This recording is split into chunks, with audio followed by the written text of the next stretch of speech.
दोस्तों, भागवत पुराण 12वां स्कंद, अध्याय 6 से 10। अध्याय 6। एक तक्षक द्वारा परीक्षित को डसना, जन्मेजय का सर्प बलिदान। श्री सूत जी ने कहा, व्यासपुत्र शुक मुनि से यह उपदेश सुनकर, जिन्हें सब में निवास करने वाले आत्मा भगवान हरि का दर्शन हुआ था, राजा परीक्षित, जो गर्भ में ही भगवान विष्णु कृष्ण द्वारा रक्षित थे, शुक के चरण कमलों के पास आए और सिर झुकाकर तथा हाथ जोड़कर प्रणाम किया। राजा परीक्षित ने अनुरोध किया, मेरे जीवन का उद्देश्य अर्थात आध्यात्मिक ज्ञान प्राप्त करना पूर्ण हो गया है। आपकी कृपा पूर्ण हृदय की आराधना से मुझ पर कृपा हुई है, क्योंकि मुझे जगत के कारण भगवान हरि की कथा आदि का प्रत्यक्ष श्रवण प्राप्त हुआ है, तथा उनकी प्राप्ति का साधन भी मुझे ज्ञात हो गया है। मैं इसमें कोई आश्चर्य नहीं मानता कि जिन महानुभावों ने अपना हृदय पुनर्तः अच्युत कृष्ण को समर्पित कर दिया है, उनकी कृपा उन अज्ञानी प्राणियों पर भी बरस रही है, जो दुखों से पीड़ित हैं। हमने आपसे इस भागवत पुराण का संग्रह सुना है, जिसमें परम यशस्वी भगवान विष्णु की स्तुति और प्रशंसा की गई है। पूज्यवर, अब मुझे न तो तक्षक से मृत्यु का भय है, न अन्य कारणों से। मैंने आपके बताए अनुसार निर्भय और परम आनंदमय ब्रह्म में प्रवेश कर लिया है। हे ब्राह्मण मुनि, मुझे आज्ञा दीजिए, अब मैं अपनी वाणी तथा अन्य इंद्रियों को वश में करके पराइंद्रिय परमेश्वर पर ध्यान लगाऊंगा। समस्त तृष्णाओं तथा कामनाओं से रहित अपने मन को परमेश्वर में स्थापित करके मैं अपना शरीर त्याग दूंगा। आपने कृपा करके मुझे सर्वशक्तिमान प्रभु का अभय और परम पद दिखाया है, जिसके ज्ञान और अनुभूति की दृढ़ अंतर्दृष्टि ने मेरी अविद्या और उसके कारण उत्पन्न प्रभाव और संस्कारों को पूर्णतया मिटा दिया है। सूत जी ने कहा, राजा द्वारा इस प्रकार संबोधित और पूजित बादरायण के पुत्र पूज्य शुक ने राजा से विदा ली और अन्य तपस्वियों, जो भागवत सुनने आए थे, के साथ प्रस्थान किया। राजा परीक्षित ने भी अपनी बुद्धि के बल से अपने मन को आत्मा में दृढ़तापूर्वक स्थापित किया और वृक्ष तना या खंभा के समान निश्वास और निश्चल रहकर परब्रह्म का ध्यान किया। गंगा के तट पर उत्तर की ओर मुख करके, पूर्व दिशा की ओर मुख किए हुए कुश के आसन पर बैठे हुए वे महायोगी, जो आसक्ति से सर्वथा रहित थे और जिनके सभी संशय दूर हो चुके थे, पुनः ब्रह्म में लीन हो गए। हे ब्राह्मणों, जब राजा ब्रह्मलीन हो गया, तो उसे सर्प द्वारा काटना अनावश्यक और अनावश्यक था। इस बीच ब्राह्मण के प्रतिशोधी और क्रोधित पुत्र ऋषि शमीक ने तक्षक को निर्देश दिया। जब तक्षक राजा को मारने के इरादे से जा रहा था, तो रास्ते में उसकी मुलाकात ब्राह्मण कश्यप से हुई, जो विष का प्रतिकार करना जानते थे। उसने धन देकर उस ब्राह्मण को प्रसन्न किया, जो सब प्रकार के विष को दूर करने वाला था, और उसे वापस भेज दिया। उस सर्प ने, जो इच्छानुसार कोई भी रूप धारण करने में समर्थ था, ब्राह्मण का वेश धारण करके राजा को डस लिया। उसी क्षण ब्रह्मलीन हुए राजर्षि का शरीर सर्प के विष से भस्म हो गया, जबकि सभी देहधारी प्राणी मात्र साक्षी बनकर खड़े रहे। पृथ्वी, आकाश और सभी दिशाओं में घोर हाहाकार मच गया। देवता, असुर, मनुष्य आदि सभी इस घटना से आश्चर्यचकित हो गए। लेकिन यह एक खुशी का अवसर भी था, क्योंकि राजा परीक्षित ब्रह्मलीन थे। स्वर्ग में नगाड़े बजने लगे, गंधर्व और अप्सराएं, दिव्य संगीतकार और नर्तकियां गाने लगी। देवताओं ने अपनी स्वीकृति व्यक्त करते हुए फूलों की वर्षा की। जब जन्मेजय को पता चला कि उसके पिता की हत्या तक्षक ने की है, तो वह क्रोध से भर गया। उसने ब्राह्मण पुरोहितों की सहायता से एक यज्ञ प्रारंभ किया, जिसमें उसने निर्धारित विधि से अग्नि में नागों की आहुति दी। ये देखकर कि सर्पयज्ञ की प्रचंड अग्नि में बड़े बड़े सर्प भी जल रहे हैं, तक्षक भयभीत हो गया और उसने इंद्र से सुरक्षा की गुहार लगाई। यज्ञ के लिए प्रज्वलित पवित्र अग्नि में तक्षक को न देखकर परीक्षित के पुत्र राजा जन्मेजय ने पूछा कि सबसे दुष्ट नाग तक्षक को अग्नि में आहुति के रूप में क्यों नहीं बुलाया गया। हे राजन, तक्षक की रक्षा इंद्र ही कर रहे हैं, क्योंकि वह उनके पास शरण लेने आया है। इंद्र ने ही उसे सुरक्षित रखा है और रोक रखा है, इसलिए वह सर्प यज्ञ की अग्नि में नहीं गिरता। उस स्पष्टीकरण को सुनकर परम बुद्धिमान परीक्षित के पुत्र ने पुरोहितों से पूछा, हे ब्राह्मणों, आप लोगों द्वारा इंद्र के साथ तक्षक को भी अग्नि में क्यों नहीं डाला गया। जन्मेजय की यह प्रार्थना सुनकर ब्राह्मणों ने उस यज्ञ में इंद्र के साथ तक्षक का भी आह्वान किया। हे तक्षक, मरुतों के सरदार इंद्र के साथ तुम भी तुरंत इस यज्ञ में गिर जाओ। इस प्रकार ब्राह्मणों की कठोर पुकार के कारण इंद्र अपने विमान तथा तक्षक सहित अपने स्थान से खिसक गए और मन में भ्रमित हो गए। ये देखकर कि इंद्र अपने विमान और तक्षक के साथ आकाश से नीचे गिर रहे हैं, अंगिरस गोत्र के बृहस्पति ने कड़ी आपत्ति की और राजा से बहस की। हे मनुष्यों के राजा, इस सर्पराज को आप नहीं मार सकते, क्योंकि इसने अमृत पी लिया है और इसलिए यह बुढ़ापे और मृत्यु से मुक्त है। यदि आप अब भी उसे जलाने पर जोर देते हैं क्योंकि वह आपके पिता का हत्यारा है, तो कृपया विचार करें कि किसी प्राणी का जीवन और मृत्यु तथा परलोक में उसकी स्थिति सब उसके अपने कर्म से निर्धारित होता है। अतः हे राजन, ये कर्म है, किसी के कर्म का परिणाम किसी अन्य व्यक्ति को किसी अन्य व्यक्ति के सुख या दुख का कारण नहीं ठहराया जा सकता। जब कोई प्राणी सर्प, चोर, अग्नि, बिजली, भूख, प्यास, रोग तथा ऐसे अन्य कारणों से मरता है, तो वह अपने कर्मों का फल भोग रहा होता है, जो फलित होने की प्रक्रिया में होता है। अतः हे राजन, इस द्वेषपूर्ण प्रेरित जीव हिंसा यज्ञ को बंद कर दिया जाए, जैसे निर्दोष होने पर भी सर्पों को जला दिया गया है। तथापि अब तक आपने जो कुछ किया है, उसके लिए मैं आपको दोषी नहीं ठहराता, मनुष्य को अपने कर्मों का फल ही भोगना पड़ता है। सूत जी ने कहा। इस प्रकार प्रार्थना करने पर राजा ने महर्षि के वचनों का आदर करते हुए कहा, ऐसा ही किया जाए। उसने सर्पयज्ञ से विरत होकर बृहस्पति की पूजा की। भगवान विष्णु की यह महान मोहक शक्ति माया ऐसी ही है। यह अज्ञेय और अजेय दोनों है। इस माया की मोहक शक्ति के कारण ही जीव विष्णु की किरणों या अंशों के माध्यम से रजस और तम जैसे गुणों के उत्पाद जैसे क्रोध आदि के अधीन हो जाते हैं और अन्य साथी प्राणियों के साथ बुरा व्यवहार करते हैं। यदि आप भगवान विष्णु का आश्रय ले तो माया श्रेष्ठ है। यह मनुष्य पाखंडी है। जैसी धारणा जो मन में विद्यमान है, वह माया है। परंतु यह आत्मा के बारे में अपने अन्वेषणों में आत्मा के व्याख्याताओं द्वारा की जाने वाली बार बार की जाने वाली चर्चाओं में साहपूर्वक या खुले तौर पर नहीं आती है। ये किसी प्रकार से भयभीत मन की तरह विद्यमान दिखाई जाती है तथा ये किसी भ्रामक शक्ति के रूप में कार्य नहीं करती है। ईश्वर के संबंध में माया पर आधारित विभिन्न चर्चाओं या विवादों के लिए कोई गुंजाइश नहीं है, क्योंकि वह उससे ऊपर है। नहीं वह मन जो विचार और संदेह पैदा करने की प्रकृति का है, ईश्वर के संबंध में कार्य कर सकता है। उसके संबंध में जीव के लिए उसके घटक अहंकार सहित कर्म करने वाले पदार्थ या उसके साधन तथा उपर्युक्त दोनों के द्वारा प्राप्त होने वाले फल के लिए कोई गुंजाइश नहीं है। वह विरोध या व्यवधान से परे है तथा उससे असंबद्ध है, और इसलिए किसी का विरोध नहीं करता या किसी के द्वारा उसका विरोध नहीं किया जा सकता। आत्मा का यही स्वभाव होने के कारण चिंतनशील मुनि को इन तरंगों अर्थात अहंकार के विचलनों को त्याग कर आनंदमय आत्मा की स्थिति में रहना चाहिए। जो व्यक्ति वस्तुओं के वास्तविक स्वरूप का उचित परीक्षण करने के पश्चात जो कुछ भी आत्मा नहीं है, वह नहीं शब्दों का प्रयोग करते हुए उसे त्यागने की इच्छा रखते हैं, वे घोषणा करते हैं कि भगवान विष्णु का मूल परम स्वरूप ऊपर वर्णित है। उन्होंने अपने शरीर और वस्तुओं के संदर्भ में मैंपन और मेरापन की मिथ्या धारणा को त्याग दिया है। वे अपने शरीर, इंद्रियों और मन पर पूर्ण नियंत्रण रखते हुए अपने हृदय में भगवान विष्णु के मूल स्वरूप को ग्रहण करते हैं और ध्यान की शक्ति से आत्मा को प्राप्त करते हैं। केवल वे ही भगवान विष्णु के परम स्वरूप को प्राप्त कर सकते हैं, जो अपने शरीर और घर के संबंध में मैं और मेरा की बुरी धारणा से ग्रस्त नहीं है। मनुष्य को अपमानजनक टिप्पणियों और कटु शब्दों को सहन करना चाहिए, किसी का अनादर नहीं करना चाहिए, नहीं इस भौतिक शरीर के लिए जो एक दिन त्याग दिया जाना है, किसी से शत्रुता रखनी चाहिए। मैं पूज्य और यशस्वी कृष्ण द्वैपायन व्यास को नमन करता हूँ, जिनकी बुद्धि सब कुछ आसानी से समझ लेती है, अर्थात जो अबाधित है।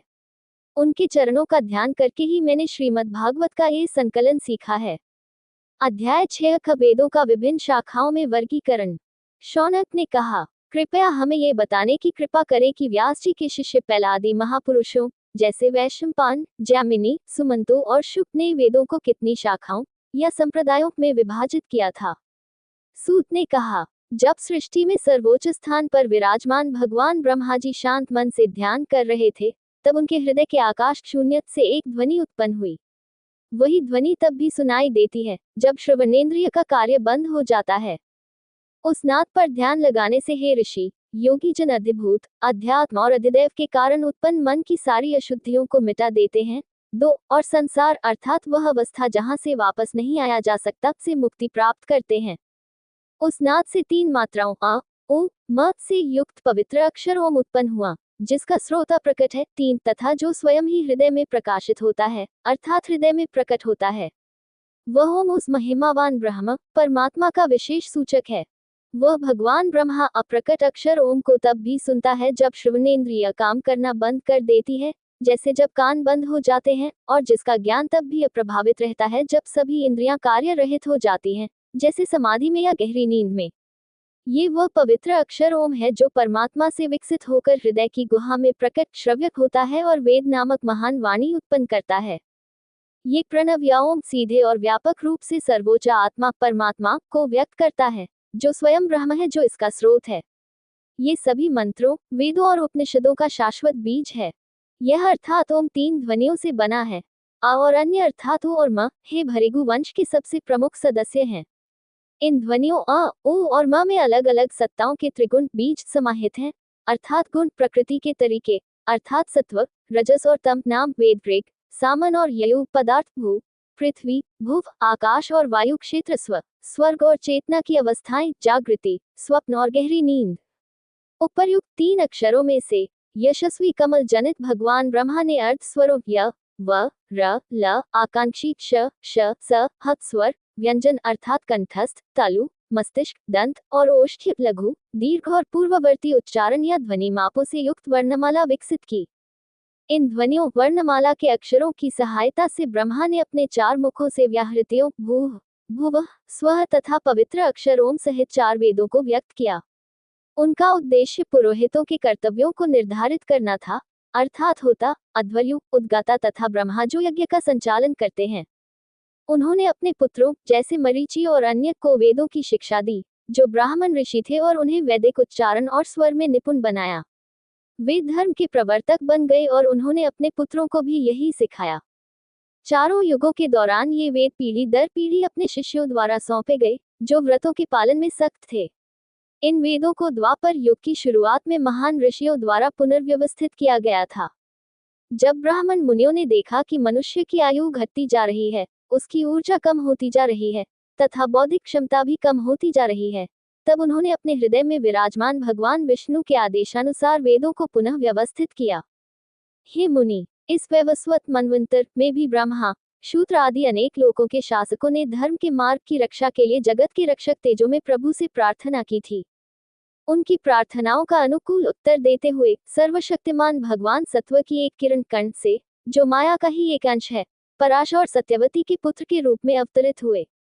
हे सौभाग्यशाली ऋषि, उन्होंने वेद को 4 भागों में विभाजित किया। जिस प्रकार मिश्रित बहुमूल्य पत्थरों के ढेर में से एक ही प्रकार के बहुमूल्य पत्थरों को अलग करके अलग ढेर में रखा जाता है, उसी प्रकार उन्होंने व्यास ने वैदिक मंत्रों को ऋग, अथर्वण, यजुस और सामन की श्रेणी में चुना और वर्गीकृत किया, और इस प्रकार उन पूर्व में मिश्रित मंत्रों से 4 संहिताएं या संग्रह संकलित किए। हे शौनक, महाबुद्धिमान व्यास ने अपने 4 शिष्यों को बुलाया और उनमें से प्रत्येक को एक एक संहिता सौंप दी। जैसा कि परंपरा है, उन्होंने पैल को बह्वृक 8 या ऋग्वेद नामक पहला संकलन पढ़ाया और वैशंपायन को यजुर्वेद नामक संकलन पढ़ाया, जिसे यज्ञ में सुनाए जाने वाले गद्य ग्रंथों का संग्रह होने के कारण निगद भी कहा जाता है। उन्होंने सामवेद या छांदोग संहिता मंत्रों का संकलन, उन्हें जिस छंद में लिखा गया है उसके अनुसार गाया जाना का संकलन जैमिनी को सिखाया, तथा अथर्वांग ऋषि या अथर्ववेद का संकलन अपने शिष्य सुमंतु को सिखाया। ऋग्वेद को 2 शाखाओं में विभाजित करते हुए ऋषि पैल ने उस संहिता को इंद्र को पढ़ाया, प्रमिति और बाष्कल। बाष्कल ने अपनी ओर से सिखाई गई संहिता को 4 शाखाओं में विभाजित किया, और हे भृगु अर्थात शौनक के वंशज बोध्य, याज्ञवल्क्य, पाराशर और अग्निमित्र, इन अपने शिष्यों को क्रमशः एक एक सिखाया। नियंत्रित मन वाले व्यक्ति इंद्रप्रमिति ने अपनी संहिता विद्वान ऋषि मांडुक्य, जो उनके पुत्र थे, को सिखाई। मांडुक्य के शिष्य देवमित्र थे, जिन्होंने इसे सौभरी और अन्य लोगों को सिखाया। शाकल्य मांडुक्य के पुत्र थे। उन्होंने अपनी संहिता को 5 शाखाओं में विभाजित किया और प्रत्येक शाखा का ज्ञान अपने शिष्यों वात्स्य, मुद्गल, शालीय, गोखल्य और शिशिर को दिया। ऋषि जाटुकर्ण्य शाकल्य के एक और शिष्य थे। उन्होंने अपनी सारिणी को 3 भागों में विभाजित करके अपनी संहिता को उसके निरुक्त वैदिक शब्दों की व्युत्पत्ति संबंधी व्याख्या के साथ अपने 4 शिष्यों बालक, पैज, वैताल और विराज को पढ़ाया। बाष्कल के पुत्र बाष्कली ने उपर्युक्त सभी शाखाओं से एक नई संहिता बनाई, जिसे वाल्खिल्य संहिता कहा गया, जिसे उनके शिष्यों बाल्यानी, भज्या और कासार ने संरक्षित किया। बह्वृक या ऋग्वेद के इन संकलनों शाखाओं को इन ब्राह्मण ऋषियों ने सीखा और सुरक्षित रखा। जो वेदों के वर्गीकरण को सुनता है, वह सभी पापों से मुक्त हो जाता है। अब यजुर्वेद की तैत्तिरीय संहिता का विवरण दिया गया है। परंपरागत रूप से यह बताया जाता है कि वैशंपायन के शिष्य चक्रध्वर्यु थे। अपने गुरु के लिए उन्होंने ब्राह्मण की हत्या के पाप के प्रायश्चित के लिए तपस्या की। याज्ञवल्क्य नामक उनके एक शिष्य ने वैशंपायन से कहा, हे पूज्यवर, इन दुर्बलों द्वारा किए गए अल्प से पाप के प्रायश्चित के रूप में कितना फल मिल सकता है। मैं ही ऐसा कठोर तप कर सकता हूँ जिसे करना अन्य लोगों के लिए अत्यंत कठिन होगा, और मैं ही आपको ब्रह्म हत्या के पाप से मुक्त कर सकता हूँ। जब गुरु ने इस प्रकार कहा तो वे क्रोधित हो गए। उन्होंने तत्परतापूर्वक आदेश दिया, बाहर निकल जाओ। बहुत हो गया तुम जैसे शिष्य का, जो ब्राह्मण मुनियों का तिरस्कार करते हो। तुमने मुझसे जो कुछ सीखा है उसे तुरंत त्याग दो। तब देवव्रत के पुत्र याज्ञवल्क्य ने तुरंत ही यजुर्वेद के श्लोकों का संग्रह उगल दिया जो उन्होंने अपने गुरु से सीखा था, और वे वहां से चले गए। और ऋषियों ने यजुर्वेद के श्लोकों का संग्रह देखा। उस दृश्य को देखकर ऋषिगण उस पर इतने मोहित हो गए और लालचवश जितना संभव हो सके उतना उसका हिस्सा प्राप्त करना चाहते थे। लेकिन उल्टी को स्वीकार करना ब्राह्मणों के लिए अपमानजनक था। उन्होंने तित्तिर पक्षी फ्रैंकोलिन पार्ट्रिज का रूप धारण किया और उसे एकत्र किया। इसलिए यजुर्वेद की सुंदर शाखाओं को तैत्तिरीय के नाम से जाना जाने लगा। श्वेत यजुर्वेद की कण्व, मध्यन्दिन नामक शाखाओं की उत्पत्ति अब बताई गई है। तत्पश्चात याज्ञवल्क्य ने अपने गुरु को भी अज्ञात श्रुति अंश की खोज में वेदों के स्वामी सूर्यदेव की भक्तिपूर्वक पूजा और प्रार्थना इस प्रकार की। याज्ञवल्क्य ने प्रार्थना की, ओम अक्षर से प्रकट होने वाले तेजो में सूर्यदेव को नमस्कार है। जो सूर्यदेव एक होते हुए भी संपूर्ण ब्रह्मांड में आत्मा के रूप में निवास करते हैं। ब्रह्मा से लेकर तृण तक 4 प्रकार के प्राणियों अंश, जरायु, पसीने से उत्पन्न, पृथ्वी से उत्पन्न अर्थात वनस्पति आदि के हृदय में विराजमान है, किंतु जो जीव के समान अंदर रहते हुए भी किसी भी शर्त से परिबद्ध नहीं है, जो असीम आकाश के समान ब्रह्मांड को बाहर से तथा काल के रूप में भी घेरे हुए हैं। सर्वशक्तिमान ईश्वर अकेले ही जल को वाष्पित करके गर्मियों में तथा उन्हें वर्षा ऋतु में वर्षा के रूप में वर्षों तक, जो समय के भागों जैसे क्षण क्षण पलक आदि से बने होते हैं, पुनः छोड़कर संसार का जीवन और विकास बनाए रखते हैं। ये गायत्री मंत्र के प्रथम पाद में वर्णित वरेण्यत्व की व्याख्या करता है। हे देव, जगत के रचयिता, हम वैदिक विधि के अनुसार भक्तिपूर्वक तथा विधिपूर्वक आपके उस दिव्य मंडल का ध्यान करते हैं जो इन सबके ऊपर प्रकाशित हो रहा है। हे तेजस्वी देव, जो लोग वेदों में वर्णित विधि के अनुसार आपकी पूजा करते हैं तथा आपका ध्यान करते हैं, उनके समस्त पापों तथा परिणामी दुखों को तथा उनके बीच अज्ञान को आप भस्म कर देते हैं। हम वेदों में वर्णित विधि के अनुसार दिन में 3 बार प्रातः, मध्याह्न तथा सायंकाल आपकी पूजा करते हैं। ये गायत्री मंत्र के दूसरे पाद की व्याख्या करता है। आप स्वयं ही आत्मा बन जाते हैं। इस संसार में असंख्य चराचर प्राणियों के आंतरिक नियंत्रक बन जाते हैं, जो अपने अस्तित्व के लिए आप पर निर्भर हैं और उनके मन, इंद्रियां, प्राणों को निर्देशित करते हैं, जो आत्मा और इसलिए जड़ पदार्थ से भिन्न है। ये गायत्री के तीसरे पाद की व्याख्या करता है। जब आपने देखा कि यह संसार अंधकार नामक अत्यंत भयंकर राक्षस भयानक जबड़े वाला द्वारा निगल लिया गया है तथा यह मुर्दा सा हो गया है, तब आपने अत्यंत कोमल हृदय होकर अपनी दया दृष्टि से इसे पुनर्जीवित किया तथा इसे प्रतिदिन 3 बार अपने धार्मिक कर्म करने का आदेश दिया, जिससे अंततोगत्वा परम सौभाग्य की प्राप्ति होती है। आप भी संसार के राजा की भांति दुष्टों के हृदय में भय उत्पन्न करते फिरते हैं। सभी दिशाओं में प्रत्येक चरण पर दिशा निर्देशक देवता अपनी कमलकली सदृश हथेलियों में उपहार लेकर आपकी पूजा करते हैं। अतः मैं यजुर्वेद के उन ग्रंथों को सीखने का इच्छुक हूँ जो नवीन है, अर्थात जो अन्य लोगों को ठीक से ज्ञात नहीं है। अतः मैं आपके उन चरण कमलों की पूजा करता हूँ जिन्हें तीनों लोकों के शासक इंद्र आदि नमन करते हैं। इस प्रकार याज्ञवल्क्य ने प्रार्थना की। सूत जी ने कहा, इस प्रकार प्रसन्न होकर यशस्वी भगवान हरि ने अश्व का रूप धारण किया और कृपा करके उस ऋषि को यजुर्वेद के उन भागों का ज्ञान प्रदान किया जो पुराने नहीं थे, अर्थात अन्य लोगों को ज्ञात नहीं थे। उस आध्यात्मिक शक्तिशाली ऋषि ने यजुर्वेद के उन सैकड़ों मंत्रों को 15 शाखाओं में विभाजित किया, जिन्हें वात्सनी कहा जाता है। उन्हें वात्सनी इसलिए कहा जाता था क्योंकि उन्हें घोड़े के रूप में सूर्यदेव ने उनकी जटा से बहुत तेजी से निकाला था। कण्व, मध्यन्दिन और अन्य ऋषियों ने उन शाखाओं को सीखा। अब सामवेद का विषय प्रारंभ होता है। सामवेद के रचयिता जैमिनी के पुत्र का नाम सुमंतु था, जो पहले से ही ऋषि थे। उनका एक पुत्र था जिसका नाम सुनवन था। जैमिनी ने उन सभी को सामवेद संहिता की एक अलग शाखा सिखाई। जैमिनी के एक और शिष्य थे सुकर्मा, जो एक महान बौद्धिक क्षमता वाले ब्राह्मण थे। उन्होंने सामन स्तोत्रों के संकलन को 1000 शाखाओं में विभाजित किया, अर्थात उन्होंने सामवेद के वृक्ष को 1000 शाखाओं में विकसित किया। सुकर्मा के दोनों शिष्यों कोसल देश के हिरण्यनाभ और पौष्यंजी ने संपूर्ण सामवेद को ग्रहण किया, अर्थात सीखा। इसी प्रकार एक अन्य शिष्य अवंत्य, अवंती निवासी, ने भी संपूर्ण सामवेद को सीखा, जो ब्राह्मक वेद का सबसे प्रमुख ज्ञाता था। पौष्यंजी और आवंत्य के भी 500 शिष्य थे। ऐसा कहा जाता है कि पौष्यंजी, आवंत्य और हिरण्यनाभ के 500 शिष्य थे, जिन्होंने साम की उतनी ही शाखाएं सीखी। वे देश के उत्तरी भाग से आए थे और इसलिए उन्हें उत्तरवासी कहा जाता है, हालांकि कुछ लोग उन्हें पूर्वी भी कहते हैं। लौगाक्षी, मंगली, कुल्या, कुशीदा और कुक्षी पौष्यांजी के अन्य शिष्यों में से प्रत्येक ने सामवेद की 100 शाखाएं ग्रहण की। हिरण्यनाभ के शिष्य कृत ने अपने शिष्यों को साम के 24 संग्रह सिखाए और संयमी आवंत्य ने शेष संग्रह अपने शिष्यों को सिखाए। अध्याय 7 अथर्ववेद की शाखाएं, पुराणों की विशेषताएं। नोट: यह अध्याय विष्णु पुराण 3.6 से काफी मिलता जुलता है। सूत जी ने कहा, सुमंतु अथर्ववेद के अच्छे ज्ञाता थे। उन्होंने अपना संग्रह अथर्व स्तोत्रों का अपने शिष्य कबंध को पढ़ाया, जिसने इसे पथ्य और वेददर्श को पढ़ाया। वेददर्श के शिष्य थे सौकलयनी, ब्रह्मबली, मोदोश और पिप्लायनी। वेददर्श ने संहिता को 4 भागों में विभाजित किया और उन्हें पढ़ाया। हे ब्राह्मण, शौनक पथ्य के शिष्यों के नाम सुनो।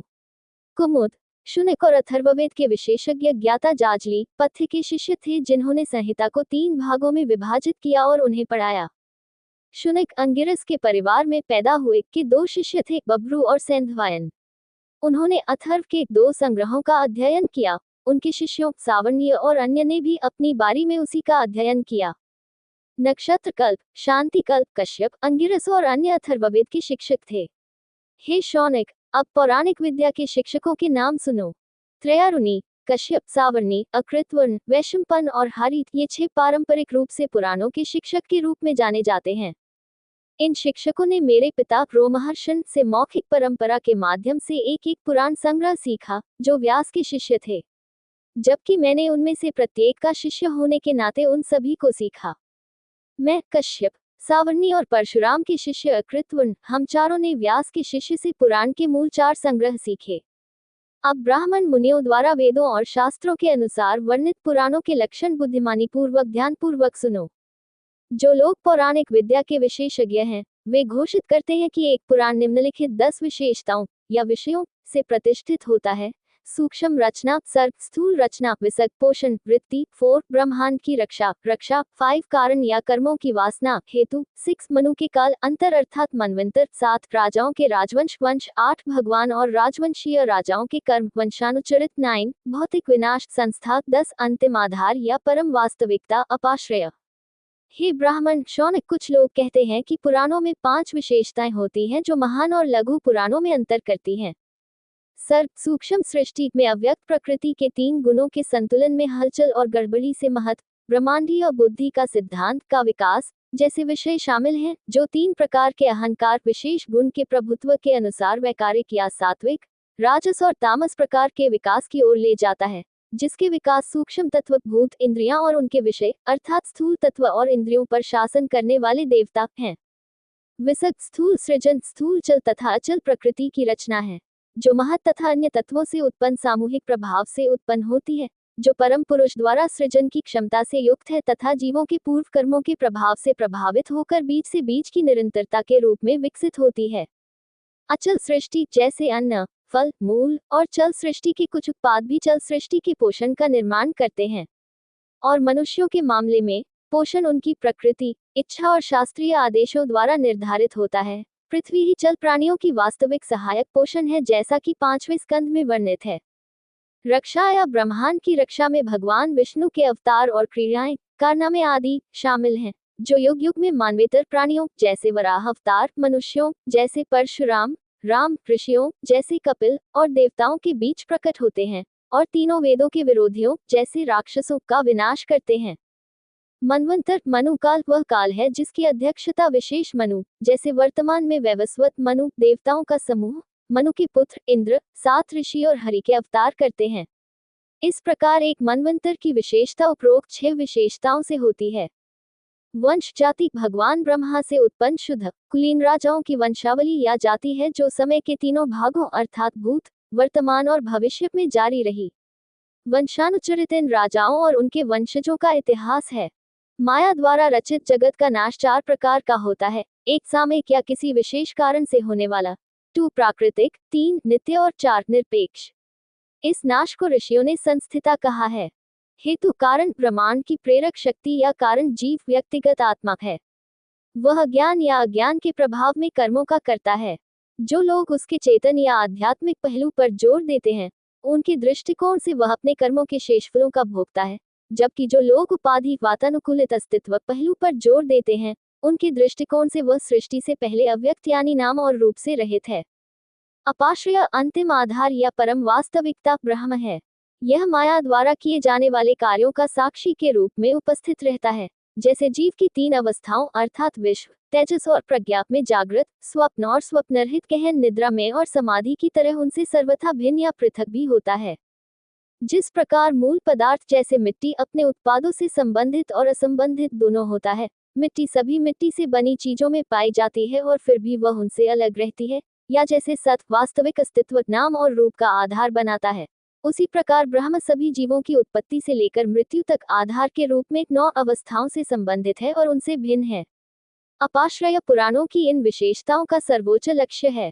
जब मन जीव की तीनों अवस्थाओं को या तो स्वयं ही पार कर लेता है, जैसा कि वामदेव जैसे ऋषियों के मामले में हुआ, जिन्होंने महसूस किया कि यह सृष्टि माया है और ब्रह्म ही एकमात्र वास्तविकता है, या योग के अभ्यास से जैसा कि कपिल की मां देवहूति के साथ हुआ, तब व्यक्ति को आत्मा का साक्षात्कार हो जाता है, उसमें कोई वासना नहीं रहती और वह सांसारिक गतिविधियों से विरत हो जाता है।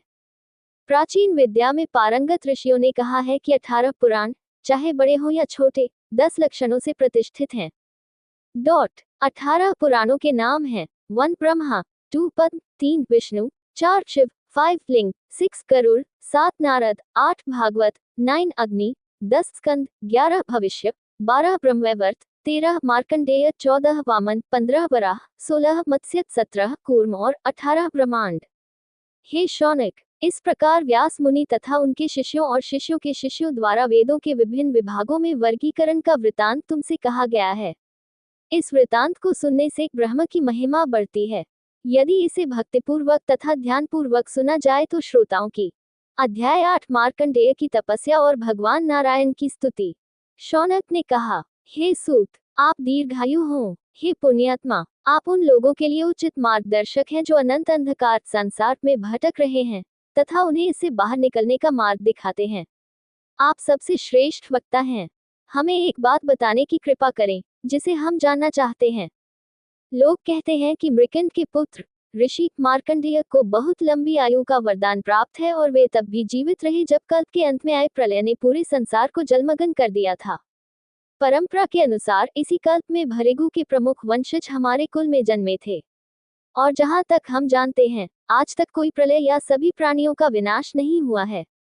आगे बताया गया है कि जब वे ब्रह्मांडीय जल के समुद्र में बह रहे थे, तो उन्होंने एक साधारण शिशु के रूप में परम पुरुष को एक बरगद के पत्ते उथले गड्ढे वाले पर लेटे हुए देखा। ये उपर्युक्त परंपरा की संभावना हमारे लिए गंभीर संदेह का विषय है। इसलिए, हे सूत, हमें इसकी सत्यता के बारे में जिज्ञासा हुई है। हे योगी, आप पुराणों के विशेषज्ञ के रूप में प्रतिष्ठित हैं। कृपया उपरोक्त संदेह को स्पष्ट और हल करने की कृपा करें। सूत जी ने कहा, हे महामुनि, आपने जो प्रश्न किया है वह ऐसा है कि उससे लोगों के मन का भ्रम दूर हो जाएगा, क्योंकि आपके प्रश्न का उत्तर देते हुए भगवान नारायण की कथा कहनी पड़ेगी, जिससे कलयुग के पाप धुल जाएंगे। अपने पिता के हाथों पवित्र धागा धारण करके शास्त्रीय आदेशानुसार अभिषेक प्राप्त करने के बाद मार्कंडेय ने समय रहते धार्मिक शास्त्रों में बताए अनुसार वेदों का अध्ययन किया और समय के साथ तपस्या से प्राप्त आध्यात्मिक शक्ति और वैदिक विद्या पर प्रभुत्व प्राप्त किया।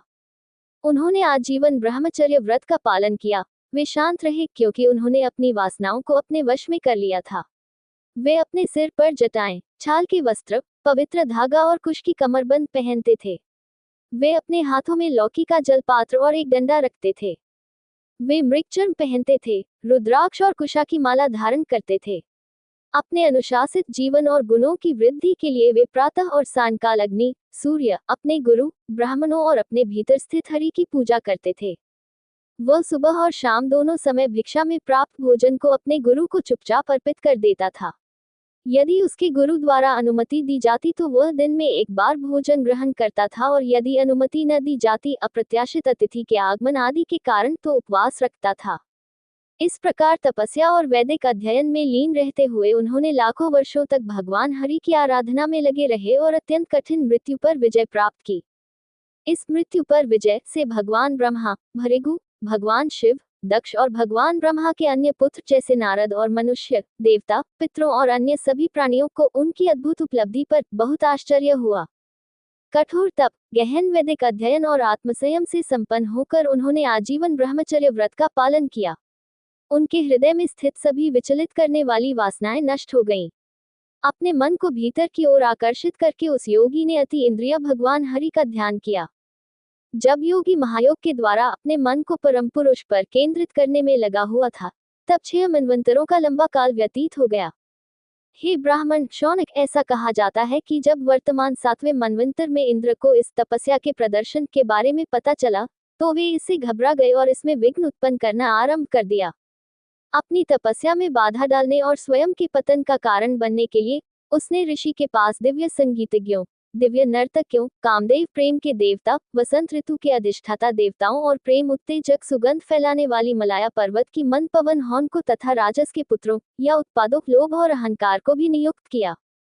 हे शौनक, वे सभी हिमालय की उत्तरी ढलान पर गए, जहाँ पुष्पभद्रा नदी बहती है, और चित्र नामक पत्थर की शिला के पास गए। उस पवित्र आश्रम का परिसर पवित्र वृक्षों, अश्वत्थ और लताओं से सुशोभित था। पवित्र ब्राह्मण ऋषियों के परिवारों से घना निवास करता था और पवित्र स्फटिक स्वच्छ जल के तालाबों से भरा हुआ था। ये स्थान मदमस्त मधुमक्खियों की मधुर गुनगुनाहट से गूंज रहा था और हर्षित कोयलों की कूक से गूंज रहा था।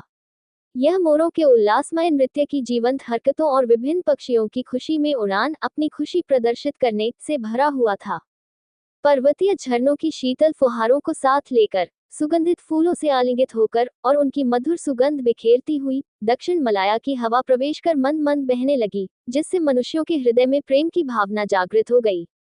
वसंत ऋतु ने स्वयं को रात्रि के मुख के रूप में उगते हुए चंद्रमा के साथ प्रकट किया, अर्थात उगते हुए चंद्रमा के साथ सुंदर शाम, कोमल पत्तियों की कतारें और फूलों की शाखाएं तथा लताओं से लिपटे हुए वृक्षों के समूह मानो घनिष्ठ आलिंगन में हों। दिव्य गायकों, गंधर्वों के साथ गायन और वाद्य संगीत में निपुण कलाकारों की टोली और दिव्य युवतियों की मंडली के साथ प्रेम के देवता धनुष और बाण के साथ प्रकट हुए। इंद्र के सेवकों ने देखा कि ऋषि यज्ञ की अग्नि में आहुति देने के बाद आंखें बंद करके स्थिर बैठे हैं, और वे मानव रूप में स्थित अग्नि के समान भयंकर और इसलिए अजेय लग रहे थे। देवकन्याएं उसके सामने नाचने लगी, गायक गाने लगे और वादक मृदंग, वीणा, पंडवक और शंख बजाने लगे। जब वसंत ऋतु अर्थात उसके अधिष्ठाता देवता और राजस पुत्र लोभ उसके मन को क्षुब्ध करने का प्रयत्न कर रहे थे, तब कामदेव ने अपने धनुष पर पंचकोणीय बाण चढ़ाया। जब पुंजिका स्थली एक दिव्य युवती, जो एक प्रलोभक की भूमिका में थी, गेंदों के साथ ऋषि की उपस्थिति में घूम रही थी, तो उसकी पतली कमर उसके भरे हुए स्तनों के भार से पीड़ित और इसलिए अस्थिर लग रही थी। उसके बालों से फूलों की मालाएं गिर रही थीं। उसकी आंखें मानो इधर उधर भटक रही थी, यानी वह लगातार इधर उधर देख रही थी। जब वह गेंदों के पीछे भाग रही थी तो हवा ने उसके सुंदर वस्त्र साड़ी को उड़ा दिया, क्योंकि जोन जो उसके चारों ओर बंधा हुआ था टूट गया और फिसल गया। यह विश्वास करके कि अब मुनिवर जीत गए हैं, स्मर प्रेम के देवता ने बाण छोड़ दिया, किंतु अभागे मनुष्य द्वारा किए गए सभी प्रयत्नों के समान उनका प्रयत्न भी मुनिवर के विरुद्ध निष्फल हो गया। इस प्रकार वे मुनि के प्रति अपराध करते हुए उनके तेज से झुलस रहे थे तथा अपने अपराध के परिणाम से भयभीत होकर उसी प्रकार भाग गए, जैसे बच्चे सांप को जगाने के बाद भाग जाते हैं। हे शौनक, महात्माओं के लिए इसमें कोई आश्चर्य की बात नहीं है कि इंद्र के अनुचरों द्वारा आक्रमण किए जाने पर भी महात्मा ऋषि क्रोध, मोह तथा अहंकार से उत्पन्न अन्य क्षुब्ध करने वाली भावनाओं से प्रभावित नहीं हुए। कामदेव तथा उनके अनुयायियों के मुख पर पीलापन देखकर तथा उनसे ब्राह्मण मुनि का तेज और पराक्रम सुनकर देवलोक के यशस्वी स्वामी इंद्र भी अत्यंत आश्चर्यचकित हो गए। इस प्रकार जब ऋषि तपस्या, वेदों के अध्ययन तथा संयम के माध्यम से भगवान में अपना मन एकाग्र कर रहे थे, तब भगवान विष्णु ने उन पर कृपा करने के लिए नर तथा नारायण नामक ऋषियों के रूप में स्वयं को प्रकट किया। वे अर्थात भगवान नर और नारायण क्रमशः गौर वर्ण और श्याम वर्ण के थे। उनकी आंखें ताजे खिले हुए कमलों के समान सुंदर थीं और उनकी 4 भुजाएं थीं। वे मृगचर्म और छाल के वस्त्र पहने हुए थे और पवित्र कुशा की अंगूठियां और एक पवित्र त्रिगुट सूत्र 9 धागों का पहने हुए थे। वे अपने साथ एक जलपात्र तपस्वी लोगों द्वारा विशेष रूप से उपयोग की जाने वाली लौकी या लकड़ी का और एक सीधा बांस का डंडा, कमल के बीजों की माला, कीड़ों को दूर भगाने के लिए एक झाड़ू, उन्हें नुकसान पहुंचाए बिना, और मुट्ठी भर दर्भ घास वेदों का प्रतीक रखते थे। वे ऊंचे कद के थे और उनकी सुनहरी चमक के कारण बिजली की चमक की तरह चमकने वाले प्रभामंडल से वे तपस्वियों के अवतार प्रतीत होते थे और प्रमुख देवताओं द्वारा उनकी पूजा की जाती थी। जब उन्होंने नर तथा नारायण नामक 2 मुनियों को देखा, जो यशस्वी भगवान के 2 रूप थे, तो वे खड़े हो गए और अत्यंत आदरपूर्वक उनके समक्ष दंड के समान झुक गए। उनके आनंदमय दर्शन से उनका शरीर, इंद्रियां और मन अत्यंत प्रसन्न और शांत हो गए। आनंद के मारे उनके रोंगटे खड़े हो गए और आंखों में आंसू भर आए। उन्हें उनकी कल्पना भी नहीं हो सकी। वह दोनों हाथ जोड़कर खड़ा हो गया और नम्रतापूर्वक उन्हें प्रणाम किया। उत्कट इच्छा से ऐसा लगा जैसे वह उन्हें गले लगा रहा हो, और लड़खड़ाती हुई आवाज में उसने उन दोनों भगवानों का स्वागत, नाम नमः, आप दोनों को प्रणाम शब्दों से किया। उसने उनके लिए आसन लाकर रखे, उनके पैर धोए और उन्हें अर्घ्य, पुष्प और धूप देकर आदरपूर्वक उनकी पूजा की। जब वे दोनों सुखपूर्वक बैठ गए और उन पर कृपा करने को तत्पर दिखाई देने लगे, तब उन्होंने पुनः उन्हें प्रणाम किया और उन श्रेष्ठ मुनियों से इस प्रकार निवेदन किया। मार्कंडेय ने कहा, हे सर्वशक्तिमान प्रभु, मुझ जैसे साधारण जीव के लिए आपकी महिमा का गुणगान करना कैसे संभव है। आपके द्वारा प्रेरित होने पर प्राण स्पंदित होते हैं और देहधारियों की वाणी, मन, ज्ञान और संवेदन इंद्रियां प्राण के स्पंदन से कार्य करने लगती हैं। ये बात तो अजन्मा ब्रह्मा, शिवजी और मेरे जैसे महान देवताओं के साथ भी घटित होती है। यद्यपि ब्रह्मा जी से उत्पन्न सभी प्राणी आपके द्वारा लकड़ी की गुड़िया के रूप में नियंत्रित होते हैं और स्वतंत्र नहीं होते, फिर भी यदि वे अपनी नियंत्रित वाणी या क्रिया द्वारा आपकी आराधना करते हैं, तो आप उन भक्तों की आत्मा के मित्र हैं, न कि माता पिता और अन्य निकट संबंधियों के रूप में उनके शरीर के मित्र। हे प्रभु, आपके ये 2 रूप 3 प्रकार के दुखों आध्यात्मिक, आध्यात्मिक, आधिदैविक की रक्षा तथा निवारण के लिए हैं तथा तीनों लोकों की मृत्यु अर्थात मोक्ष या संसार से मुक्ति पर विजय के लिए हैं। संसार की रक्षा के लिए आप अनेक अन्य शरीर धारण करते हैं, जैसे दिव्य मछली, कछुआ, सुअर आदि। मकड़ी के रूप में भी आप सृष्टि रचने के पश्चात संपूर्ण ब्रह्मांड को निगल लेते हैं अर्थात अपने भीतर समा लेते हैं। मैं उन चराचर तथा स्थावर सृष्टि के रक्षक तथा नियंत्रक के चरणों की शरण लेता हूँ।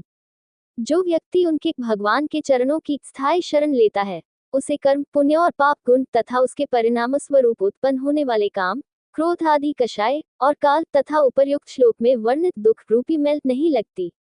जो ऋषिगण वेदों के सार तथा आंतरिक अर्थ को जानते हैं, वे उनकी स्तुति करते हैं, उन्हें तीव्र भक्ति से प्रणाम करते हैं, उन्हें प्राप्त करने की इच्छा से निरंतर उनकी पूजा तथा ध्यान करते हैं। हे सर्वशक्तिमान शासक, आपके चरणों की प्राप्ति के अतिरिक्त हम सभी लोकों में सभी ओर से भयभीत व्यक्तियों के लिए कोई सुरक्षित और आनंदमय स्थान नहीं जानते, क्योंकि आप मोक्ष के साक्षात स्वरूप हैं। यहाँ तक कि ब्रह्मा जी भी, जिनका जीवन काल और पद सृष्टि के मुखिया के रूप में 2 परार्ध वर्षों का है, वे भी काल आत्मा से, जो आपकी भौं की एक गति मात्र है, बहुत भयभीत हैं। उनकी रचना वाले अन्य प्राणियों के विषय में तो कहना ही क्या है। ऐसी स्थिति में मैं शरीर और घर, पत्नी, पुत्र आदि वस्तुओं को त्याग दूंगा, जो व्यर्थ, अवास्तविक, तुच्छ, क्षणभंगुर हैं, जो आत्मा को अस्पष्ट करते हैं, लेकिन जो अंततः आत्मा से भिन्न नहीं है, बल्कि मूल रूप से आत्मा ही है। और मैं आपके चरणों की शरण लूंगा, क्योंकि आप दिव्य हैं, सच्चे आध्यात्मिक ज्ञान के स्वरूप हैं, या जिनकी इच्छा सदैव सत्य है, जीव के गुरु या पिता हैं, जो जीव में प्रवेश करके उसे नियंत्रित करते हैं और उससे अच्छे कार्य करवाते हैं और उसे आध्यात्मिक ज्ञान की शिक्षा देते हैं। केवल आपके चरणों की शरण लेने से ही मनुष्य सभी इच्छित वस्तुओं यानी पुरुषार्थों, जैसे धर्म, अर्थ, काम और मोक्ष को प्राप्त कर सकता है। हे प्रभु, यद्यपि माया के उत्पाद सत्व, रज और तम गुण ही ब्रह्मांड के पालन, सृजन और संहार के कारण है तथा आपकी क्रियाएं माने जाते हैं, किंतु केवल आपका सात्विक स्वरूप अर्थात विष्णु रूप की मोक्ष संसार से मुक्ति में शाश्वत गहन शांति की ओर ले जाता है। हे आत्मा के मित्र, अन्य दो अर्थात ब्रह्मा और रुद्र को मत समझो, क्योंकि वे ही मनुष्यों के लिए दुख, मोह और भय के स्रोत हैं। इसीलिए इस संसार में सत्य को समझ चुके बुद्धिमान व्यक्ति आपके शुद्ध स्वरूप अर्थात श्री नारायण की पूजा करते हैं, जो आपके भक्तों को बहुत प्रिय है। पंचरात्र संप्रदाय के अनुयायी मानते हैं कि शुद्ध सत्व और कोई अन्य गुण नहीं ही परम पुरुष का स्वरूप है, तथा केवल सत्व के माध्यम से ही भगवान का धाम प्राप्त होता है, जो कि परम निर्भयता की स्थिति है तथा आत्म साक्षात्कार के आनंद से परिपूर्ण है, जिसे अन्य दो गुणों से प्राप्त नहीं किया जा सकता। उन महिमावान भगवान छह श्रेष्ठताओं वाले अंतर्यामी, सर्वव्यापक तथा ब्रह्मांड के रूप में स्वयं को प्रकट करने वाले, ब्रह्मांड के रचयिता तथा गुरु, पूर्ण आध्यात्मिक ज्ञान वाले मुनि नारायण तथा मनुष्यों में श्रेष्ठ नर, शुद्धतम अस्तित्व, वाणी के नियंता, वैदिक विद्या के रूप में तथा वेदमार्ग के प्रवर्तक को मेरा नमस्कार है। यद्यपि आप मनुष्य की इंद्रियों, प्राणों, हृदय तथा इंद्रियों के विषयों में अंतर्यामी के रूप में स्थित रहते हैं, तथापि उसकी बुद्धि आपकी माया से इतनी अधिक ढकी हुई है तथा उसकी बुद्धि भ्रमित इंद्रियों के मार्ग पर चलने में इतनी भ्रमित है कि वह आपको नहीं जान पाता। परंतु ऐसा मनुष्य जो प्रारंभ में इतना अधिक अज्ञानी होता है, आप सबके गुरु के द्वारा वेदों के आंतरिक अर्थ को जानने पर आपको प्रत्यक्ष रूप से जान लेता है। 4. आप परम पुरुष हैं, जिनका दर्शन या ज्ञान जो आपके वास्तविक रहस्यमय स्वरूप पर प्रकाश डालता है, केवल वेदों के माध्यम से प्राप्त होता है। महान ऋषिगण, जिनमें अजन्मा भगवान ब्रह्मा प्रमुख हैं, आपके वास्तविक स्वरूप के बारे में भ्रमित हैं, भले ही वे आपको प्राप्त करने का प्रयास कर रहे हों। आप स्वयं को सभी विचारधाराओं के सिद्धांतों के अनुरूप रूप या चरित्र में प्रस्तुत करते हैं। मैं आपको नमन करता हूँ, जो स्वयं शुद्ध ज्ञान है, जो शरीर और अन्य वातावरण की सीमित स्थितियों द्वारा छिपे हुए हैं।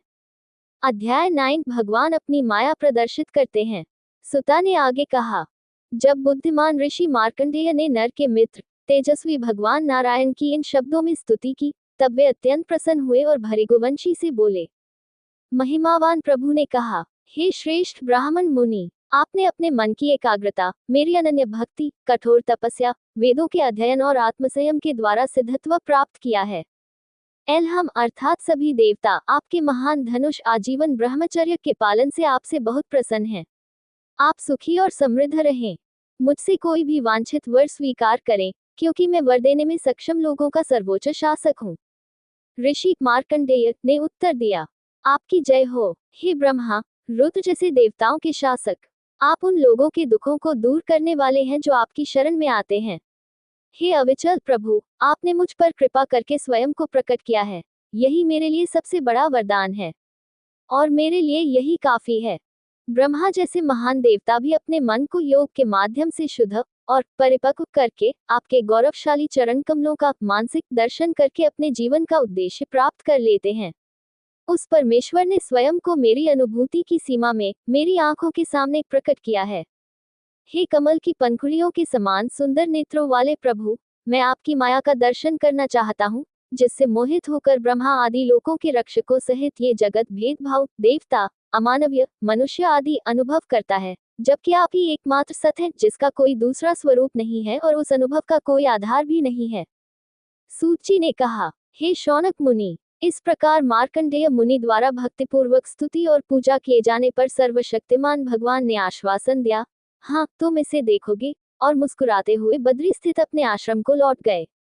मार्कंडेय अपने आश्रम में रहकर माया के दर्शन के बारे में सोचते रहे। चिंतन करते समय उन्होंने यज्ञ की अग्नि, सूर्य, चंद्रमा, जल, पृथ्वी, वायु, आकाश, अपने आप में तथा अपने चारों ओर हर जगह हरि को देखा। उन्होंने मन में कल्पित पूजा सामग्री से उनकी पूजा की। कभी कभी वे प्रेममयी भक्ति की बाढ़ में बह जाने पर पूजा करना भूल जाते थे। हे भृगुवंश के श्रेष्ठ सदस्य, एक बार जब वे शाम के समय पुष्पभद्रा के तट पर धार्मिक ध्यान में लीन थे, तो अचानक तूफानी हवा चलने लगी।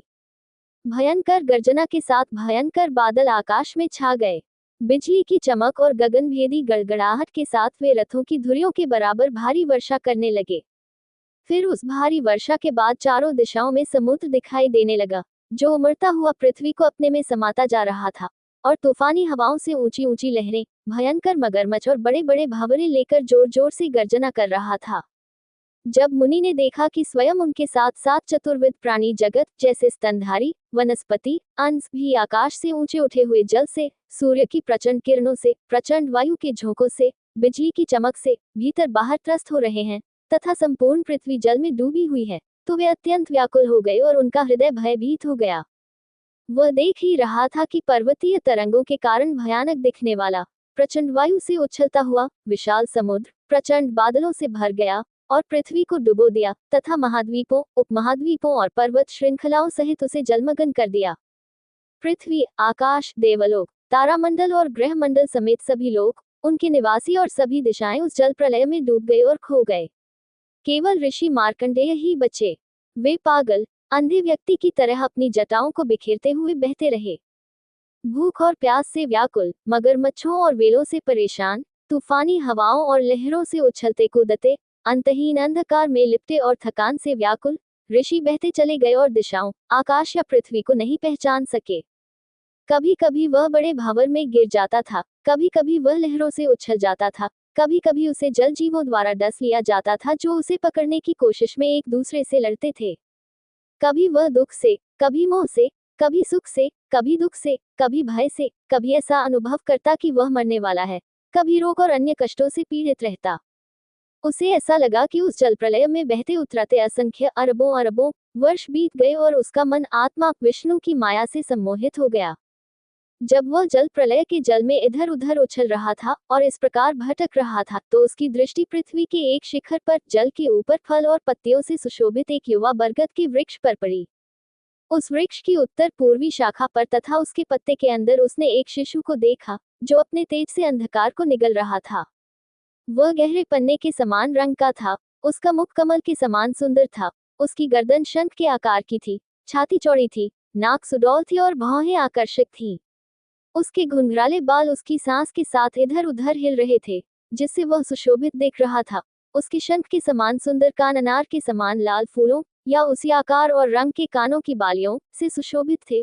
उसकी अमृत के समान श्वेत मधुर मुस्कान उसके मूंगे के समान लाल होठों की लालिमा से गुलाबी हो गई थी। उसके नेत्रों के अग्रभाग कमल के भीतरी भाग के समान लाल थे। उसकी मुस्कुराती हुई दृष्टि और झलकियां मन को मोह लेने वाली थी। उसका उदर पवित्र अंजीर के पत्ते के समान सुंदर प्रतीत हो रहा था। उसकी गहरी नाभि धड़कते हुए पेट की तहों से ढकी हुई थी, जो उसकी श्वासों के साथ ऊपर नीचे हो रही थी। शिशु ने अपनी मनोहर अंगुलियों से अपने चरण कमल को पकड़ लिया और उसे मुंह में रखकर चूसने लगा। उस शिशु को देखते ही उसकी सारी थकान दूर हो गई और वह तरोताजा हो गया।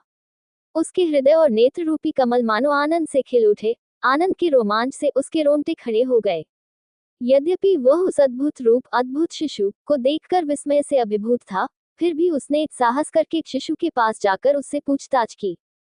इसी बीच शिशु के श्वास लेने के साथ ही भृगुवंशी मार्कंडेय मच्छर की भांति शिशु के शरीर में खींचे चले गए। वहां शिशु के गर्भ में उन्होंने संपूर्ण ब्रह्मांड को उसी प्रकार व्यवस्थित देखा, जैसा कि प्रलय से पूर्व था, जिसे देखकर वे अत्यंत आश्चर्यचकित तथा भ्रमित हो गए।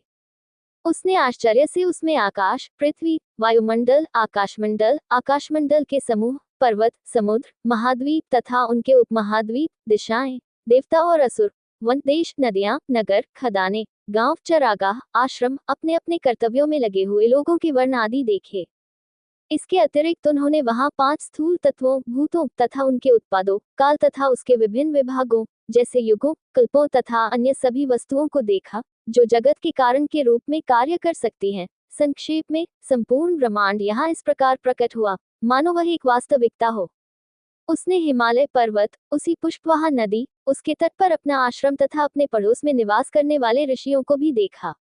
वह उस ब्रह्मांड को ध्यानपूर्वक देख ही रहा था कि उसी समय बालक के शरीर से उसकी वायु निकल गई और वह जल सागर में गिर पड़ा।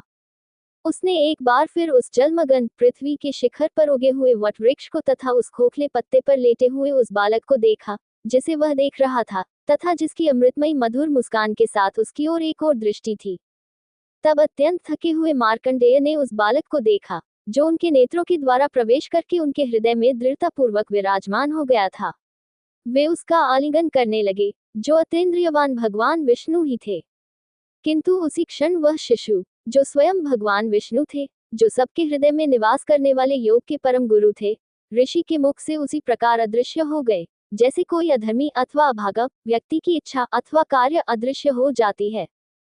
हे ब्राह्मण मुनि, भगवान के पीछे पीछे चलते हुए वह वट वृक्ष, वह ब्रह्मांडीय जल, जिसने संपूर्ण जगत को जलमग्न कर दिया था, क्षण भर में लुप्त हो गए और मुनि ने अपने आप को पहले की भांति अपने आश्रम में पाया। अध्याय 10 भगवान शिव का मार्कंडेय को वरदान। सूत जी ने कहा, एक इस प्रकार भगवान नारायण द्वारा प्रदर्शित योगमाया की महान महिमा का दर्शन करके मार्कंडेय पुनः उन्हीं के पास सुरक्षा के लिए शरण मांगने लगे। मार्कंडेय ने प्रार्थना की, मैं स्वयं को आपके चरणों के तलवों में ले गया हूँ, जो भय से सुरक्षा प्रदान करते हैं, या मोक्ष संसार से मुक्ति में वास्तविक निर्भयता उन लोगों के लिए जो आपकी माया की शरण लेते हैं, जो प्रत्यक्षतः ज्ञान के रूप में प्रतीत होती है, वह विद्वानों को भी जिन्होंने आपकी शरण नहीं ली है, इस अहंकारपूर्ण भावना में धोखा देती है कि वे वास्तव में विद्वान और आध्यात्मिक रूप से बुद्धिमान हैं। सूत जी ने कहा, जब भगवान रुद्र अपनी पत्नी पार्वती के साथ अपनी सेना से घिरे हुए और बैल पर सवार होकर आकाश मार्ग से जा रहे थे, तब उनकी दृष्टि मार्कंडेय पर पड़ी, जो निश्चल होकर हरि का ध्यान कर रहे थे।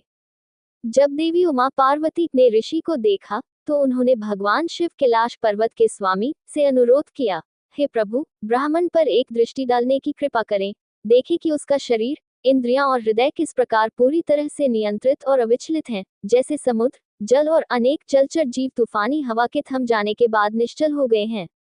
चूंकि आप अपने भक्त के उद्देश्यों की पूर्ति के लिए वरदान देने वाले हैं, इसलिए आप उसे उसकी तपस्या का फल देने की कृपा करें। महिमावान भगवान शिव ने कहा, ये ब्राह्मण ऋषि किसी भी आशीर्वाद या अलौकिक शक्ति जैसे अनिमा, लघिमा या यहाँ तक कि मोक्ष संसार से मुक्ति की लालसा नहीं करता है, क्योंकि उसने अपरिवर्तनीय परम पुरुष भगवान विष्णु के प्रति सर्वोच्च भक्ति विकसित की है। हे पार्वती, आओ हम इस पुण्यात्मा मुनि से बातचीत करें, क्योंकि पुण्यात्मा पुरुषों का मिलन और संगति ही सबसे बड़ा लाभ है। इस प्रकार उत्तर देते हुए भक्तों के आश्रय स्वरूप भगवान शिवजी मुनि के पास गए, क्योंकि वे समस्त विद्याओं के प्रवर्तक, गुरु तथा समस्त देहधारियों के अंतर्यामी नियंता हैं। आध्यात्मिक समाधि में होने के कारण उसकी मानसिक गतिविधियां इतनी अधिक संयमित थीं कि वह स्वयं को, अपने आसपास के ब्रह्मांड को भूल गया और इसलिए वह भगवान शिव और उनकी पत्नी सभी प्राणियों के शासकों और आत्माओं को नहीं देख सका, भले ही वे व्यक्तिगत रूप से उसके पास आए हों। उसकी लीन मानसिक स्थिति को जानकर विश्व के अधिपति भगवान शिव ने अपनी योग शक्ति से उसके हृदय गुहा में प्रवेश किया, जैसे वायु रोम छिद्रों में प्रवेश करती है। ऋषि को अपने हृदय में अचानक हुई इस अभिव्यक्ति को देखकर आश्चर्य हुआ। उसने भगवान शिव को अपने हृदय में आते देखा और उसे आश्चर्य हुआ कि वह भगवान एक ऊंचे कद के, 3 नेत्रों वाले, 10 भुजाओं वाले, लाल भूरे बालों वाले, बिजली की चमक के समान चमकते हुए, उगते हुए सूर्य के समान चमकते हुए, बाघ की खाल पहने हुए, त्रिशूल, खटवान, खोपड़ी के ऊपर का गदा ढाल लिए हुए, हाथों में रुद्राक्ष की माला, एक डमरुआ, घंटे के आकार का ढोल, मानव खोपड़ी का एक भिक्षा पात्र, एक तलवार और एक धनुष लिए हुए दिखाई दिए। भगवान के इस अचानक प्रकट होने से आश्चर्यचकित होकर वह अपनी समाधि से जाग गया और यह जानने लगा कि यह क्या था और कहां से प्रकट हुआ था। मुनि ने अपनी आंखें खोली और देखा कि तीनों लोकों के एकमात्र गुरु भगवान शिव अपनी दिव्य पत्नी उमा और उनके सेवकों के साथ उनके सामने उपस्थित हैं। उन्होंने भगवान शिव, उनकी पत्नी उमा और उनके सेवकों का आदरपूर्वक स्वागत किया, उन्हें आसन, हाथ पैर धोने के लिए जल, चंदन, पुष्पमाला, धूपबत्ती और परंपरागत तरीके से दीप जलाकर उनका सम्मान किया। उन्होंने विनम्रतापूर्वक निवेदन किया, हे सर्वव्यापी प्रभु, आप अपने राजसी तेज से अपने आनंदमय स्वरूप में रमण करते हैं। आपके कारण ही सारा जगत सुखी है। हे जगत के स्वामी, मैं आपकी क्या सेवा कर सकता हूँ? मैं आपको नमस्कार करता हूँ, जो सर्व मंगलमय हैं, गुणों से रहित हैं और इसलिए शांत हैं, सत्व के स्वरूप हैं, विष्णु रूप में और सबको सुख प्रदान करते हैं। मैं आपको नमस्कार करता हूँ, जो रजोगुण के आधार हैं, ब्रह्मा के रूप में। आप रुद्र रूप में तामोगुण के अवतार हैं, लेकिन भयानक या मोहग्रस्त नहीं हैं। सूत जी ने कहा, इस प्रकार स्तुति करने पर देवताओं में श्रेष्ठ और मुनियों के आश्रयदाता भगवान उस पर अत्यंत प्रसन्न हुए। कृपालु भगवान ने हंसकर मुनि से इस प्रकार कहा। भगवान शिव ने कहा, हम तीनों ब्रह्मा, विष्णु और मैं वर देने में समर्थ लोगों के शासक हैं। आप हमसे जो भी वर चाहें मांग लें। इसके लिए आपको नहीं कहना चाहिए, हमारा दर्शन व्यर्थ नहीं जा सकता। हमारे द्वारा अर्थात हमें देखकर मनुष्य अमरता अर्थात मोक्ष प्राप्त कर सकता है। ब्राह्मण स्वभाव से ही पवित्र, शांत, आसक्ति से मुक्त, सभी प्राणियों से स्नेह करने वाले, हमारे प्रति निरंतर भक्ति रखने वाले, ईर्ष्या और द्वेष की भावना से परे तथा सभी को समान समझने वाले होते हैं। जगत के रक्षक मैं भगवान ब्रह्मा तथा स्वयं परमेश्वर श्रीहरि उन सभी को प्रणाम करता हूँ, उनकी पूजा करता हूँ तथा उनकी सेवा करता हूँ। हम तुम ब्राह्मणों की शरण लेते हैं, क्योंकि वे मुझ भगवान विष्णु और ब्रह्मा में किंचित मात्र भी भेद नहीं देखते और न ही वे अपने और अन्य व्यक्तियों में भेद समझते हैं। पवित्र जल और मिट्टी और पत्थर से बने देवताओं से युक्त पवित्र स्थान तीर्थ, जिनमें मंत्रों के आह्वान द्वारा देवता की उपस्थिति को आरोपित किया जाता है, वास्तविक पवित्र स्थान या देवता नहीं है, क्योंकि वे लंबे समय की प्रक्रिया के बाद शुद्ध होते हैं। लेकिन आप ब्राह्मण ऋषि केवल पहली दृष्टि में ही शुद्ध कर देते हैं। हम उन ब्राह्मणों को प्रणाम करते हैं जो मन की एकाग्रता, ध्यान, तपस्या, वैदिक अध्ययन और आत्मसंयम, मौन व्रत आदि द्वारा हमारे मौखिक प्रतिनिधित्व को 3 वेदों के रूप में अपने भीतर सुरक्षित रखते हैं। आपके जीवन और कार्यों को देखने मात्र से तथा सुनने मात्र से महान पाप करने वाले तथा निम्नतम जाति के लोग भी पवित्र हो जाते हैं। फिर जो लोग उनसे वार्तालाप करते हैं या उनकी प्रशंसा करते हैं या उनके साथ रहते हैं, उनके विषय में क्या कहा जाए? सूत जी ने कहा, मस्तक पर अर्धचंद्र को धारण करने वाले भगवान शिव की वाणी धर्म के रहस्यों से इतनी अधिक भरी हुई थी तथा मधुर अमृत का भंडार थी अथवा कानों को अमृत के समान मधुर थी कि उससे मुनि की तृप्ति नहीं हुई। ऋषि भगवान विष्णु की माया से भ्रमित हो गए और जन्म मरण के चक्र में भटकने लगे और उन्हें बहुत कठिन परीक्षा से गुजरना पड़ा। उन्हें लगा कि भगवान शिव की अमृतमयी वाणी से उनके सारे कष्ट पूरी तरह दूर हो गए हैं। उन्होंने उनसे इस प्रकार कहा। ऋषि मार्कंडेय ने कहा, ओह सर्वशक्तिमान ब्रह्मांड के शासक की यह क्रीड़ा हमारे जैसे देहधारियों के लिए इस समझ से परे है, जबकि ब्रह्मांड के शासक जैसे ब्रह्मा, रुद्र अपने अधीन लोगों का आदर करते हैं तथा उनकी प्रशंसा करते हैं। सामान्यतः ये देहधारी गुरु लोगों से उनके धार्मिक कर्तव्यों का पालन करवाने के लिए उनका अभ्यास करवाते हैं और जब अन्य लोग इन कर्तव्यों का पालन करते हैं तो वे उनका अनुमोदन करते हैं तथा उनका पालन करने वाले व्यक्तियों की प्रशंसा करते हैं। जैसे जादूगर अपनी मोहिनी शक्ति से उत्पन्न जादू से प्रभावित नहीं होता, वैसे ही तुम्हारे कार्यों से प्रणाम करने, स्तुति करने उस महान प्रभु का पराक्रम प्रभावित नहीं होता। अपनी इच्छा शक्ति से इस ब्रह्मांड को विकसित करके उन्होंने स्वयं ही एक व्यक्तिगत आत्मा, जीव के रूप में इसमें प्रवेश किया, जो स्वप्न अवस्था में एक आदमी की तरह उन कार्यों का एजेंट प्रतीत होता है जो वास्तव में गुणों द्वारा लाए जाते हैं। गुण कार्यों के वास्तविक कारण या करता है, जीव नहीं।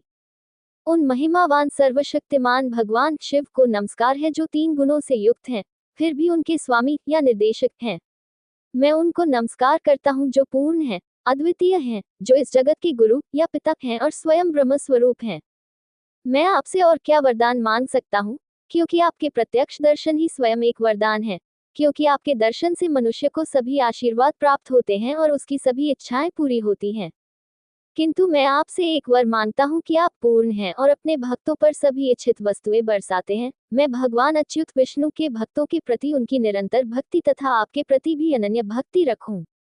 सूत जी ने कहा, जब मुनि ने भगवान शिव की इस प्रकार पूजा की तथा मधुर शब्दों में उनकी स्तुति की, तब उन्होंने स्वेच्छा से वरदान देने के लिए तैयार होते हुए भी अपनी पत्नी पार्वती के अनुमोदन से मार्कंडेय से कहा, हे महान ऋषियों, जब आप भगवान विष्णु, जो इंद्रिय बोध की सीमा से परे हैं, की भक्ति में लगे रहेंगे, तो आपकी सभी इच्छाएं पूरी होंगी। आप कल्प के अंत तक पवित्र यश, बुढ़ापे और मृत्यु से मुक्ति का आनंद लें। चूंकि आप में ब्रह्म की महिमा भरी हुई है, इसलिए आप भूत, वर्तमान और भविष्य का ज्ञान प्राप्त करें, वैराग्य सहित आध्यात्मिक ज्ञान से युक्त हों और एक पुराण, जिसे अब मार्कंडेय पुराण के नाम से जाना जाता है, के स्वामी अर्थात लेखक बने। सुता ने आगे कहा, मुनि को ये वरदान देकर त्रिनेत्रधारी भगवान मुनि की कठिन तपस्या तथा अन्य पुण्य कर्मों का वर्णन करते हुए तथा उनके द्वारा अनुभव की गई भगवान विष्णु की माया का दर्शन बताते हुए चले गए। भृगु के वे श्रेष्ठ वंशज, जिन्होंने महान योग की महिमा प्राप्त कर ली है, आध्यात्मिक ज्ञान सहित, और जिनका हृदय अनन्य हरिभक्ति में लीन हो गया है और जो भीतर से एक हो गए हैं, वे आज भी पृथ्वी पर विचरण करते देखे जाते हैं। इस प्रकार बुद्धिमान मार्कंडेय ने भगवान की माया की चमत्कारिक शक्ति तथा महिमा का अनुभव किस प्रकार किया, ये तुमसे कहा गया है। ये माया द्वारा प्रदर्शित और मार्कंडेय द्वारा अनुभव की गई शक्ति, जैसा कि पुरानी परंपरा में माना जाता है, 7 कल्पों तक फैली हुई है, एक आकस्मिक बात थी, भगवान नारायण की कृपा से एक व्यक्तिगत अनुभव और सभी का सामान्य अनुभव नहीं। लेकिन कुछ लोग माया के कार्य को न जानते हुए भी मार्कंडेय द्वारा अनुभव की गई जल प्रलय को मनुष्यों के आविर्भाव और लोक ब्रह्मांड की उत्पत्ति और प्रलय की नियमित प्रक्रिया मानते हैं, जिसे परमेश्वर की माया अनादिकाल से दोहराती रहती है। हे भृगु श्रेष्ठ, जो मनुष्य ध्यानपूर्वक सुनता है या जो इसे मार्कंडेय का वृतांत जो तुम्हें बताया गया है और जो भगवान विष्णु की महिमा से संबंधित है, सुनाता है, वे दोनों ही कर्म के गुप्त प्रभावों से उत्पन्न संसार से मुक्त हो जाते हैं। अगली वीडियो देखने के लिए आप चैनल सब्सक्राइब जरूर करें और लाइक करें और कमेंट करें। जय श्री राधा कृष्ण।